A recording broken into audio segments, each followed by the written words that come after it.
Broadcasting live from the Business RadioX studio, it's time for Family Business Radio. Showcasing outstanding family businesses and the advisors who assist them. Good afternoon. You're listening to an episode of Family Business Radio. I am your host, Anthony Chen. Today we have two amazing guests to come and share their stories and insights of what got them into the business and the specialties that they are in. Our first guest coming up is Alissa Bickar, calling herself the Consultress. Alissa, welcome to the show. Thanks a million, Anthony. It's really great to be here. So share with our audience, what got the Consultress? So how did you become the Consultress? Depends on how much time we have here, but I'll start with, since this is Family Business Radio, my origins are in family business. I am a business coach and a real estate investor. That goes all the way back to my roots when my dad came over from Italy for the American dream, built up retail business operations that then invested in multiple other businesses, commercial real estate and residential real estate. So I'm walking in my daddy's footsteps when I say business is my passion, but I always make it personal. So to me, the entrepreneur is always the center focus on who you're being and how you're serving, so that we can figure out how best to make an impact where that lies based on someone's story and based on where they're looking to go. And again, me personally, wanting to be a real estate investor all my life is something that I now do and pay forward as a business model for others. So it almost sounds like we've come full circle. You mentioned wanting to go into real estate business all your life. Was that something that you observed from your dad doing pretty early on? Or is it just as you're going through your career stages, you figured, real estate, I should come back to that? It actually happened in the background. Unbeknownst to me, it was just a way of life. There was always, we would go to the stores that were housed in commercial real estate that we then purchased, we as in my father, and it just was a way of living. So when I came to real estate investment as a career pivot in my book of business, from business coaching at large to focusing on real estate investment as a strategy, it just felt so natural. It was like I was putting on an old pair of jeans. I get to pay forward now this 40 plus years of innate wisdom that I have honed and sharpened through all of my business endeavors in the last 25 years on purpose as an adult. Awesome. So you talked a little bit about the commercial real estate. For those that are not in the know, a lot of people, when they think of real estate investment, they automatically gravitate towards residential or apartments. Where's your specialty? So for me personally, as a real estate investor, I took a deep dive in looking at the landscape and all the different ways that people do it. So you're right. People think fix and flip. Mm-hmm. They think rentals, and then they think apartment complexes. But this world is so dynamic and diverse. For me personally, when I decided which way I wanted to go in it, I used where I came from, my strengths, because I was licensed in the financial services industry and worked from wealth management to banking to personal financial planning. So I used my financial acumen when I first started in real estate investment and started as a private money lender. So I didn't even know that existed and that was a way to invest until I was immersed in it with my skill set, figuring out how I could get involved. So for me, helping people to understand what all the options are, because real estate investment is not a really Googleable topic for many people, is to help people understand, where are you coming from? What are you looking for? And then help to match those together. And for me, when I decided I wanted to invest, I wanted passive income. That was my primary objective. So investing in private notes and understanding that I was partnering with people who had the expertise, had the experience in doing projects, that was mitigating my risk. So I was looking to put together a team that could leverage the money that I was putting in and be able to make it safer for me because they had experience in creating returns doing that and protecting my interests. I think your question was, what zone do I live in? And for me, it's looking at the vast swath of options and helping people to look at it as a business model, strategically first, look at where their interests are, where their passions and experiences, and matching that into what goals are they looking to accomplish with real estate? Is it passive income? Is it asset appreciation? Is it acquisition? Do they need to offset some of their gains in other areas, like they have high income? Thinking through the strategy of real estate as a business model is really where I focus first, because the deal flow happens in the community that's created once you are in motion and people who are good at what they do to put that team together. Awesome. So it sounds like this real estate thing is a little bit more than just rental property. Yeah, it's not just let's go buy houses. Hang on. So you're telling me HGTV is selling me a lie? What is this? Oh, for sure. Yes. That is meant for viewership and ratings. It is not meant to teach people how to invest. So then digging a little deeper, I know obviously we're not going to be able to hit every single nook and cranny. For the audience that are listening, oh, wait, there is a little bit more to real estate investing. Explain to our listeners what goes above and beyond. You scratch just a little bit at the tip of the iceberg. So if I may, when we assume investing in real estate, some of the key assumptions that people make are you need to have a whole ton of money to do it, or you have to already be in one of the trades or a real estate agent to know. In my personal story, that's what I thought too, even though I was living it, even though I was living in a household with a pair of parents that were doing all of the behind the scene business stuff, as well as the acquisition and management of an active portfolio. I didn't realize that it didn't take a mountain of cash. And I also didn't realize that I could have access to it until I started digging myself in deeper. So my number one recommendation is always find people who are doing it. Again, I feel like in all business at large, relationships run the world. So if you're asking the questions, what do I know about investing in real estate? I would flip that on its side and say, who do I know that's involved in real estate? And just get really curious, because asking questions helps you determine what you don't know. And a lot of times the most dangerous investment is when you have surface knowledge and you're looking to go head in and you don't realize the risks that you're taking. Have anybody ever heard the story? Like, oh, my brother-in-law got into a real estate deal and everybody lost their shirt. Right? It's so commonplace out there that knowing the people that you are doing business with and knowing how to think through the risks is part of the mix. It's not necessarily what to invest in. That's the aim we get to once we're done creating this strategy and figuring out what's ideal for each person. But the fact is they are so unconsciously competent at the beginning that I help to open up the world and say, okay, what don't you know? What do you know that you do know? What do you know that you don't know? And that's the place that we start from to get momentum started here. And again, it's not for the faint of heart. It is a business. And that's the other thing that most people don't realize when they think I need a lot of money or I need to already be involved in it somehow. They also think I have to do it all myself. And that's just not true. Part of this is creating a community around you that helps to mitigate those risks.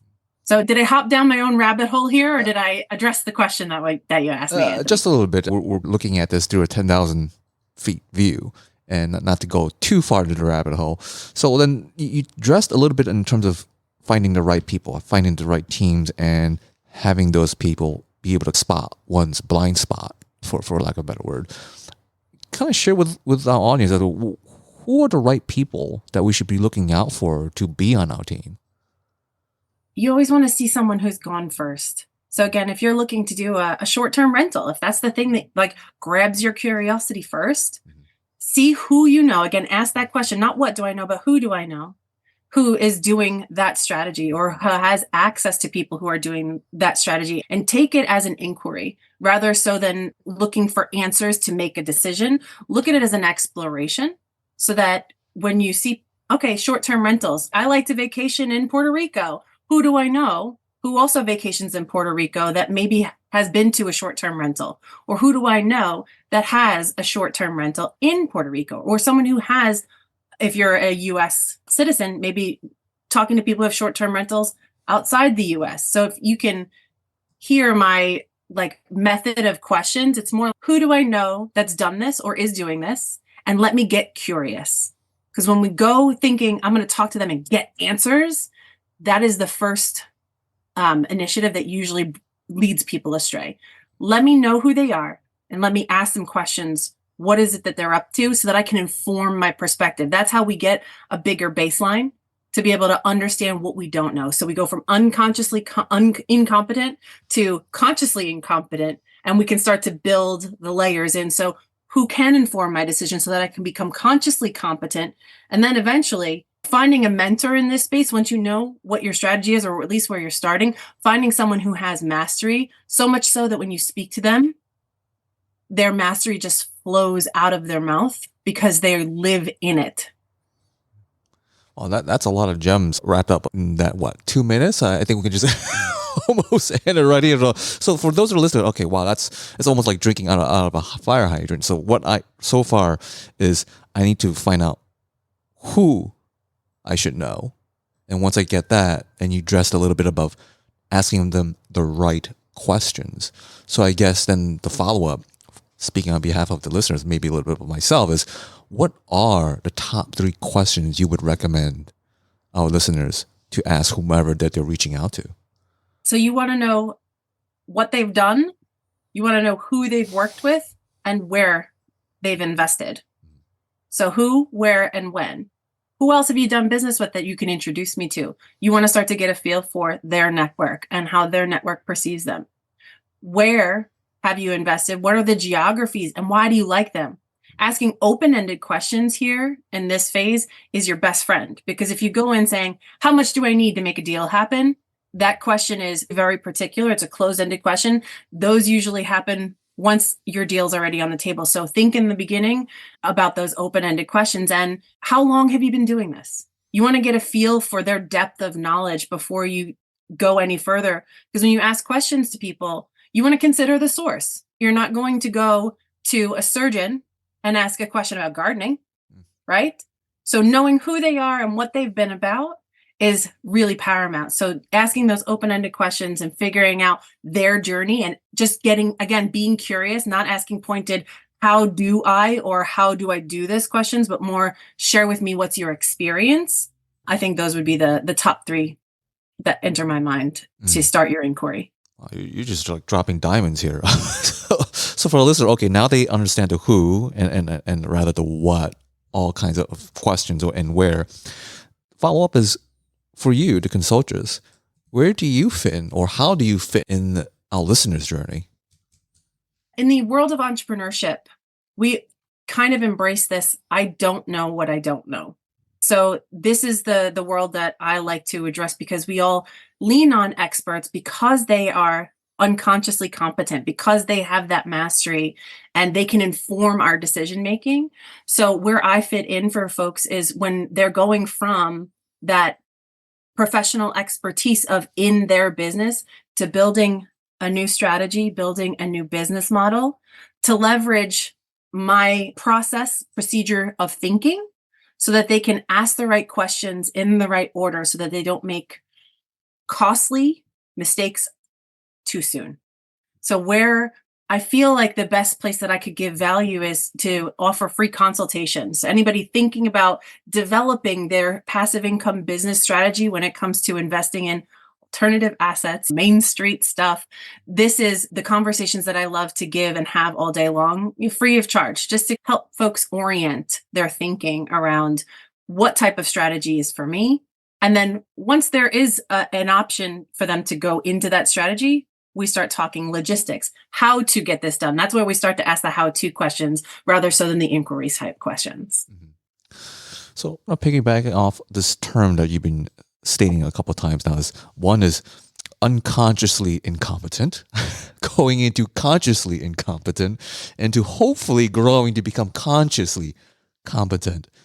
So for those that are listening and learning, hearing it for the first time, they're just above and beyond, just buying apartments or condos and renting apartments. There's this whole other world out there going into real estate investing. And you mentioned a couple bullet points.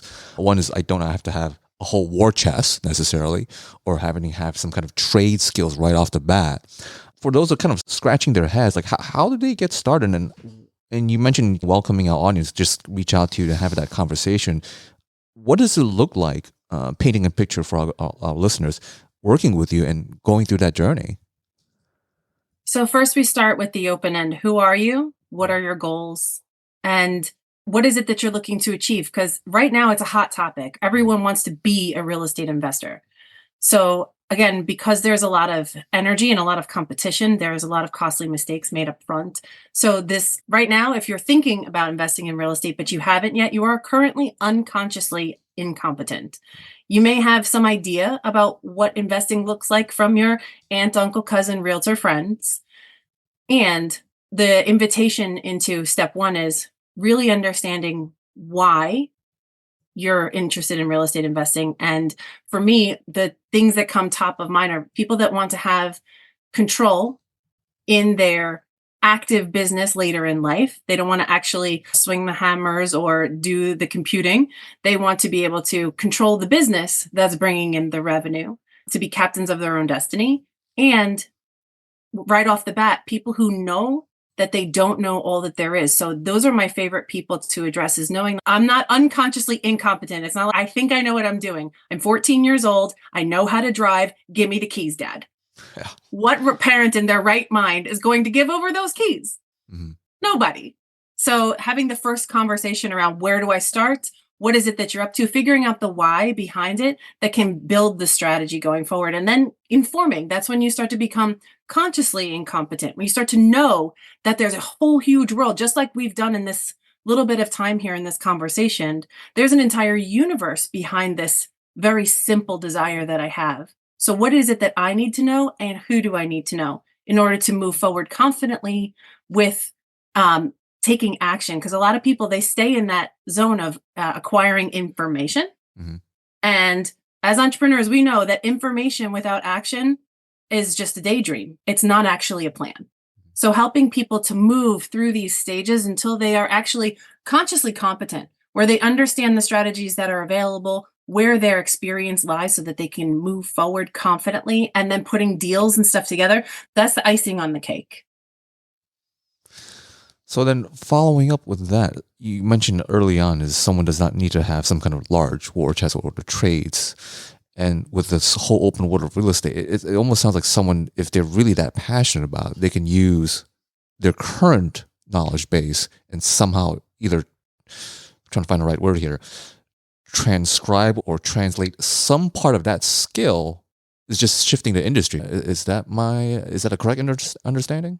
Yeah, the term I would use is parlay. Okay. So if you're an entrepreneur and you think in terms of business and strategy, you can turn that knowledge of that framework and point it at real estate. Essentially, that is, I'm speaking to my story here. It's the framework that I use personally, is if I have some kind of knowledge, I use my financial knowledge and I use my knowledge of business to point me into where I wanted to start creating something new and then attracting the right people. So yes, if you are sitting on a pile of money and you want to invest, odds are you might not need to buy the asset cash. You might want to leverage it. But again, these are some of the discovery conversations that aren't the top 10% of the iceberg above the water. Mm-hmm. They're more of the things that an expert can help you, someone who's walked the path before you, to help to understand so that you can make informed decisions as you move and learn more about where you're looking to go. And you make that definition more clearly defined.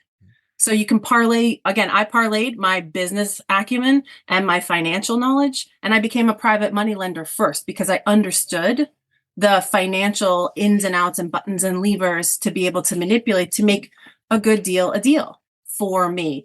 And that's the other piece here, is you can hear from 100 different people, that's a good deal or that's not a good deal, but always put on the end of that, for who?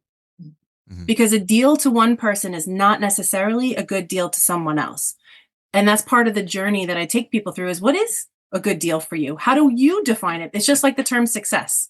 Success is an overarching term that lots of people talk about, but very rarely defined clearly enough to say that something is successful or not. So helping to make those definitions clear and get very clear on why someone's doing it, it makes all the difference when it comes to knowing if something's a good deal or not. Wow. All right. I don't know how I would be able to top that answer, but following up with that is, okay, now for our listeners, okay, I know who, I know what, and I liked how you pointed a couple things several times, is understanding some of the risk involved. It's not just where we watch HGTV and a flip and boom, get guarantee returns. I imagine there's a lot more moving parts and pieces behind it. So for our listeners that are now you've got them intrigued, what are some of the things that you see a lot of very simple mistakes that they made that would cost them and that could have been avoided had they just talked to someone like yourself? Every opportunity, there's also the equal and opposite risk, right? Mm-hmm. In terms of definition. So I will use myself as an example because I don't like to out anybody anywhere other than me. I rushed in for my first private money lending deal and saw, okay, there's this note that they're going to write, and it's only for a short amount of time, but we have to write the note for 2 years. And don't worry, when the project's over, you'll get your money back. Long story short is it took until the full maturity of that note for us to get our principal and our return back. Luckily, it was with someone who was honest and reputable enough to make good on their word. But I've seen other folks invest money like that and lose their whole deposit because they didn't know who they were doing business with. And I did my diligence and I learned who I was doing business with, and I still took that calculated risk. But what if I had needed the money within that 5-month time frame that they said, oh yeah, you'll have it back within 6 months? If I had needed that money and said, I shouldn't have signed that contract for 2 years then. But because I didn't need the money, and even though I had an impression that it was going to go one way and it went a different way, again, your expectations going in, everything's roses. People always want to think that they're operating with the best people, with the best of integrity, the asset is solid, the project is solid.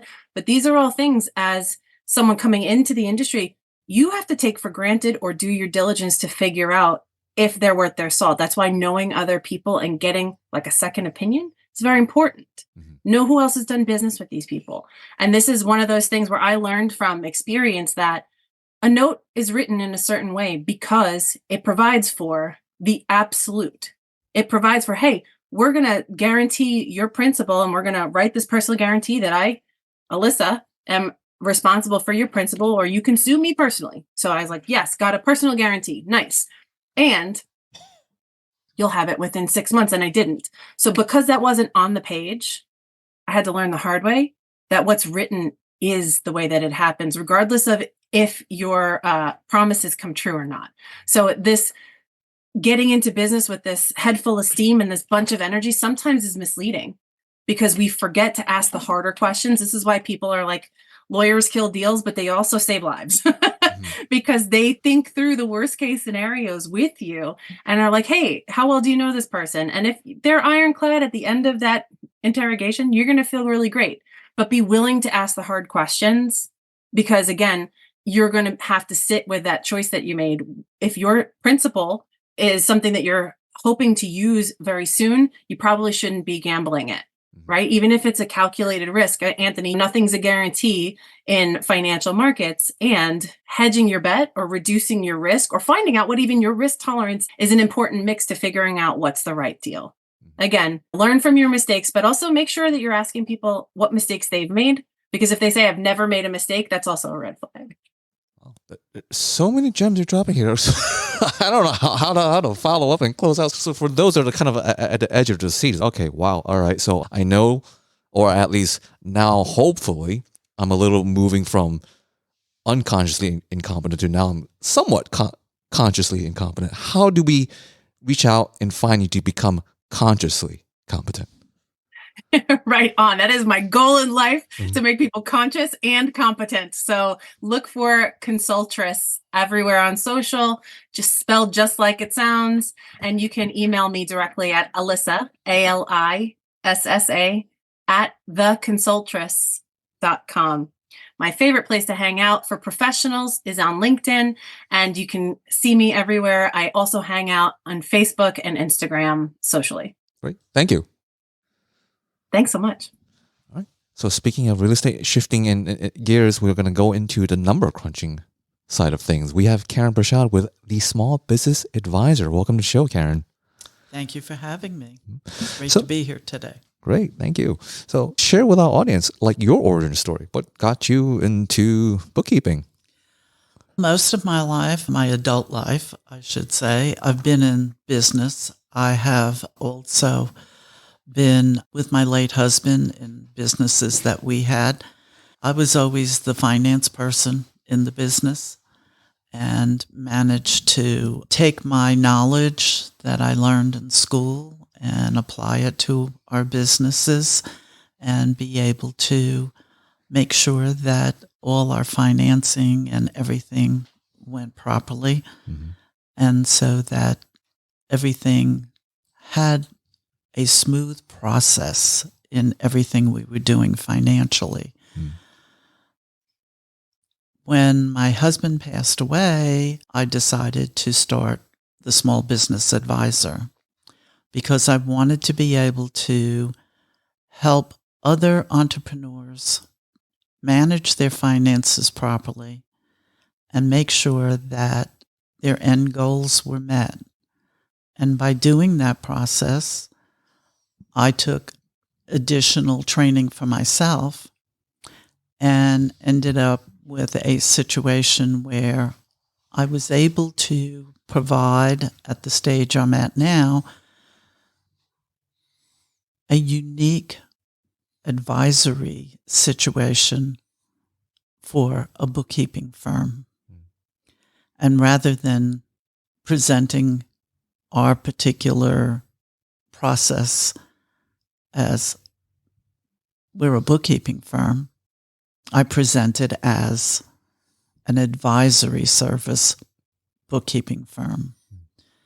And as Alissa stated in a number of things that she brought to the table, I agree wholeheartedly with her that a lot of people go into the real estate industry and really have no clue what they're doing. What we bring to the table actually enhances what Alissa does, because we help them manage their money and their cash flow in such a way that, yes, they don't have to have a windfall of money in order to invest, but once they have invested, there are situations where they need money for repairs on property or different things that they come up with in their industry. And we teach them how to be able to be their own bank. So share with us then, like what you mentioned as you're closing that out, be their own bank. What does that look like? We teach them a process of how to, first of all, go through their cash flow and get rid of all the expenses that they have incurred that they most likely don't need anymore.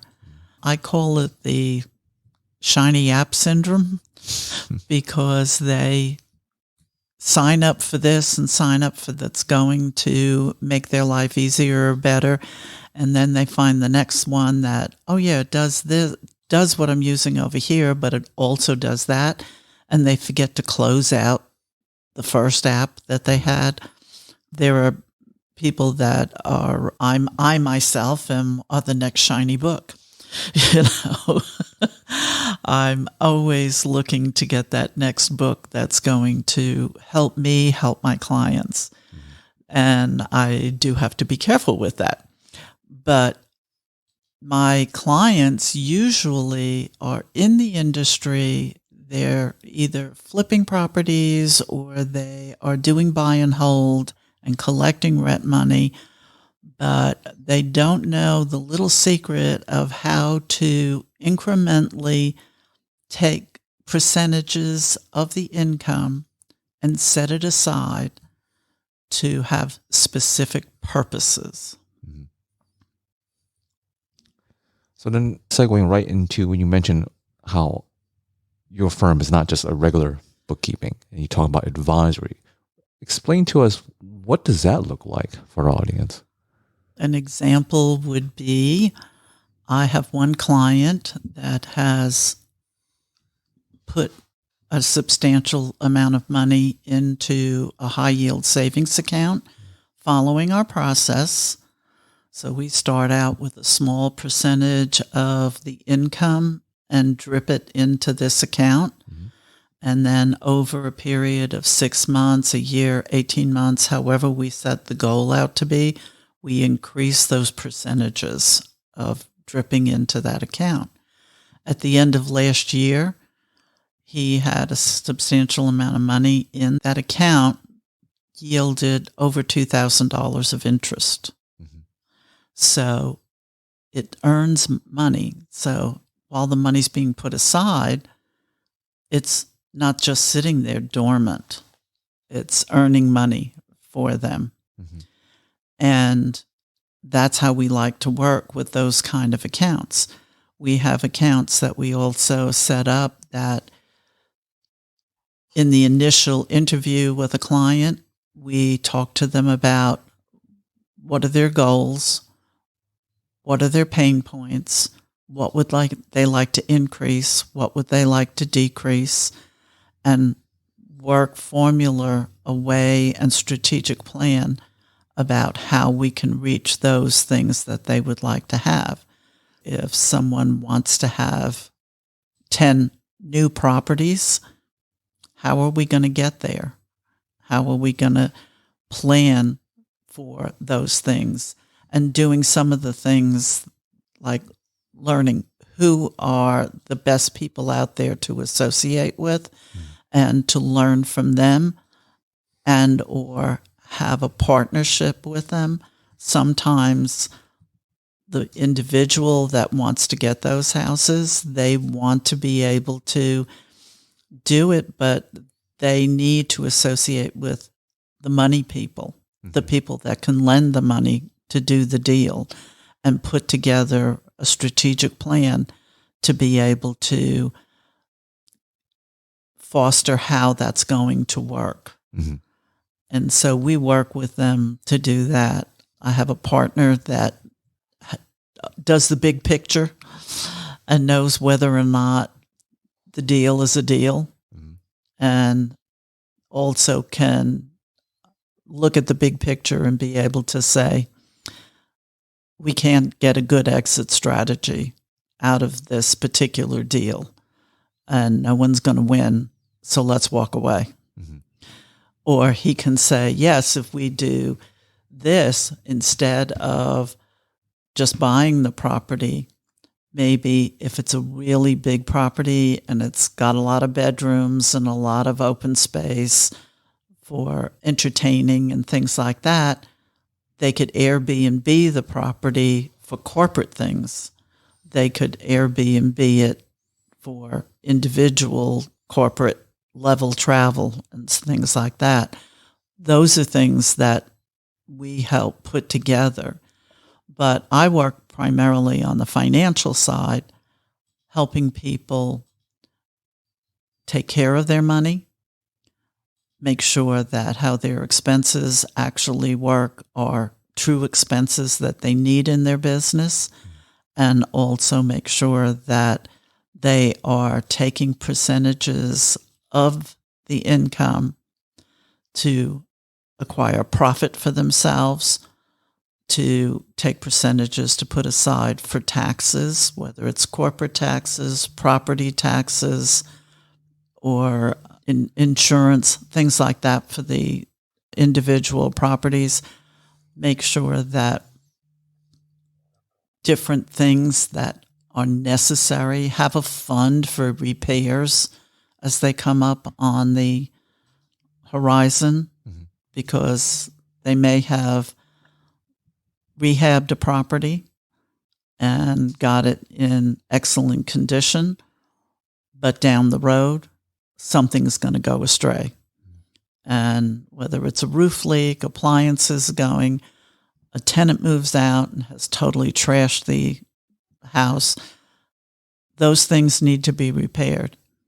And to have to borrow money to make those repairs is not the best idea. So we gradually allow them the education to become their own bank and to be able to set money aside in a very systematic way that's not painful for them.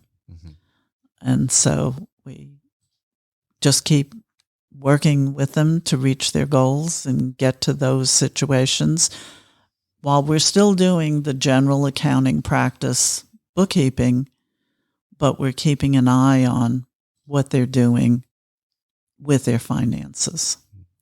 So we basically teach them how to be profitable through their business while they're still paying themselves. So you touched a little bit on the cash flow side of things and setting specific percentages of the revenue, or say profit, for specific functions. What's different with specifically real estate investing bookkeeping and accounting versus a general business? One of the things that we keep track of is making sure that they can see how each individual property, if they have buy and hold properties, how each individual property has its own profit and loss statement, so that they can see that very specifically. And that helps them determine, hey, we just keep dumping more money and more money into this property, and we can't raise the rent high enough now to cover that in the particular area this property is. We'd be totally out of the market. It's time to sell. We have tools and reports that we put in place for them to be able to make those kind of decisions, to be able to see, is it time to sell a property? Is it time that they just need to do a major rehab and there is room for them to raise the rents in the area that they're in?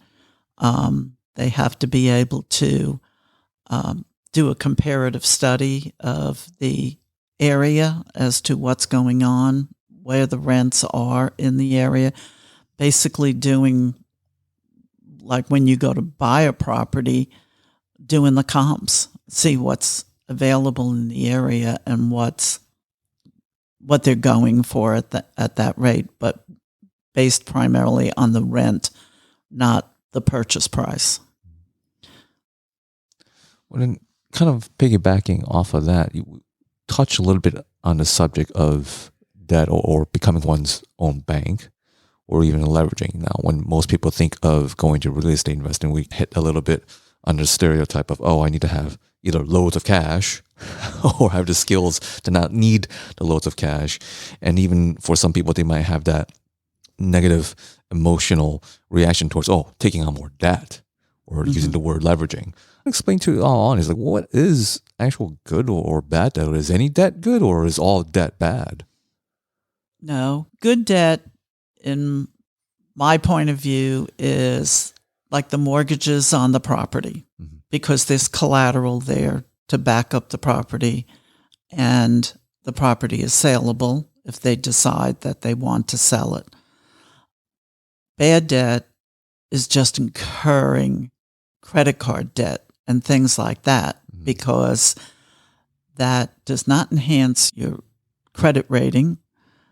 The higher that debt is, I mean, you need some kind of leverage of debt on your credit, but on the other hand, your credit score starts going down the higher those numbers are. And you need to be able to determine the debt that you're incurring. Why are you incurring it? And for instance, if someone is incurring it because they're getting continuing education for the industry that they're in, so maybe they're taking a class from one of the real estate investor associations, and it's expensive, and they put it on the credit card so that they can manage it and pay it off over time. That's not a terrible debt, but because there's going to be hopefully a return on the investment with that. But having debt on the credit cards needs to be reined in and kept under control so that the individual's credit scores are manageable and make them credit worthy, because if they don't have investors to do the next deal, they don't have a partner or hard money lender or whatever is out there to do the next deal, and they want to go to a bank, the bank scrutinizes things in a totally different way than most other people that are lending money to the deal, and they require more documentation, and credit scores really come in big in that area. So we try to maintain keeping an eye on these things as we're doing the books and say, hey, talk to us before you go and spend money for XYZ. Talk to us before this happens or that happens. There may be alternatives to get to the same result without incurring a lot of debt. And that's where some people get into trouble because they thought they were going to rely on those credit cards to do some of those repairs, or they thought that they were going to rely on the credit cards for something else. And now they've raised up to the limit. That money's not available. And now they can't replace the carpet in XYZ property. They can't repair the roof. They can't do this. So we work in such a way that it's multiple fold, because while we're trying to build up that bank for the repairs and those things, we're also trying to bring down their debt. And we have what we call a snowball effect of how debt gets paid down. And so we work with them in that area too. So it almost sounds like it's not just, as you mentioned, counting numbers or bean counting, for lack of a better word. You go ahead of the curve and try to plan ahead for them when it comes to, hey, it's not just the number of beans that we have here, but let's see what we can do to grow. It's true. We work with them so that they have a growth pattern. What a lot of people don't understand is they turn over the bank statement, the credit cards, or whatever to the bookkeeper. 99% of the time, it's done within the first few days of the month of the previous month. So what they're getting reports on is history. Mm-hmm. They're not getting reports on time present. Mm-hmm. Unless they have a bookkeeper that's in there daily or weekly entering real-time transactions. So most bookkeeping firms are doing past history bookkeeping, and that's fine if you want to see where were we. It's like driving down the street and looking in your rearview mirror, and that only goes so far because you don't know what you're going to hit in front of you if you're not looking forward. And what we try to do is bring a situation to the table where they're primarily looking forward based on what can happen and where they want to go and what they want to accomplish. So for our listeners who want to have a bookkeeper that doesn't drive looking at their rearview mirror and actually looks out the windshield so they don't fly through the windshield, how can they best reach out to you? Locally, people can call me at 770-356-1234. They can reach me at info@smallbusinessadvisor.biz. And I'm on LinkedIn and Facebook. As the ongoing theme here, we talked a lot about real estate, finding the right people, asking the right questions, and kind of the theme of success. So for our two questions that we're going to bring our guests back. So the first question is, what is success? What does success mean or look like to you? Followed by, what is the most valuable advice you received in business? So to give our guests some time to think, this is, of course, the obligatory legalese version of the show. The show is sponsored and brought to you by myself, truly, Anthony Chen, with Lighthouse Financial Network, LLC. Securities and advisory services offered through Osaic, member FINRA SIPC. Osaic is separately owned, and other entities and or marketing names, products, or services referenced here are independent of Osaic. Our main office address is at 575 Broad Hollow Road in Melville, New York, 11747. You can best reach me at my email at Anthony Chen, just one full name, Anthony Chen at lfnlc.com, or you can connect with me at LinkedIn. Now to bring our two guests back, and the first question is, what is success and what does that look like to you? Followed by the most valuable advice you received. Alissa. Wow. Loaded question. So I feel like defining success is an individual game, just like happiness is an inside job. Success to me means that I am feeling on purpose and alive in every aspect of my work and my life. So to have that work-life balance, be present, and knowing that I am operating at the highest level of my comfort zone and striving for more, I think that constant growth is the definition of success for me. And the best advice that I was ever given was from my first mentor back when I was in wealth management. And he said, always run towards something, never run away. Great. Thank you. Karen. I feel like success for me really is allowing and helping my clients have their success. It gives me great satisfaction. It gives me peace of mind that I bring value to the table. And on my personal side, for success is being able to have my family and my significant other in my life and be able to enjoy those quiet times when we can share our family values and things that we cherish. Mm-hmm. I guess the best advice that I ever received was really facing your own fears and stepping out of your comfort zone and go for it. Thank you both. And for our listeners, again, how can they best reach out to you? So, Alissa, again, best attack. Well, if you have your phone handy and you have your thumbs primed and ready to go, send me a text at 516-782-5428.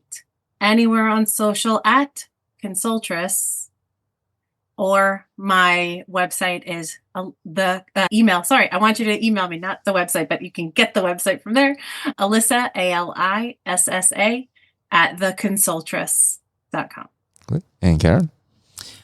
My number is 770-356-1234. And info at smallbusinessadvisor.biz, B-I-Z, is my email. I will receive texts or phone calls. I do like to engage on LinkedIn, so you can usually find me there. So that's where I like to be. Great. Thank you, two lovely ladies. Now, for closing out the show, we have a little of what's called Anthony's Financial Take. Since we're all around the theme of talking about what does success look like, I think I might have beaten this dead horse, but I'm going to keep going at it when it comes to the financial world as we're talking about reaching one's financial goals. It's really hard to top the question of what does success look like to you and what is a life fully lived? Let that be your North Star when you're having the conversation either with yourself or your significant other or whichever planner that you're deciding to work with. Hopefully it'll be me, but hey, I'm just a little cheap plug here. But let that be your North Star of first starting of what does success look like and what is a life fully lived? Because the numbers or whatever, the portfolio or net worth or cash, none of that would mean much if you can't find the answer to those two questions. And that being said, thank you for listening in to Family Business Radio.